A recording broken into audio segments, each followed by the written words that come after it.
Rekaman penghancuran titik penempatan sementara angkatan bersenjata Ukraina oleh serangan udara Rusia ramai beredar di aplikasi perpesanan Telegram Rabu 25 September 2024. Disebutkan dalam keterangan unggahan, peristiwa ini terjadi di wilayah Kupiansk.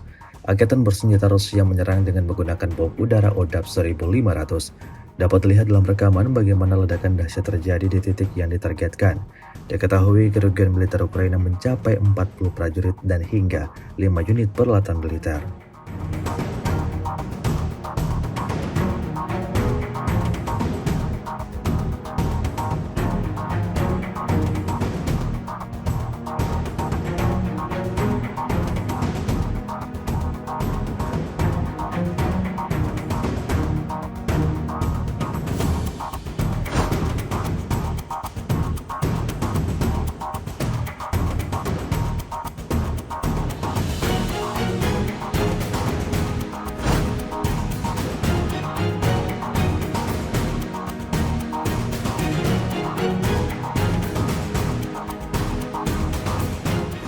Download Tribun X sekarang, menghadirkan lokal menjadi Indonesia.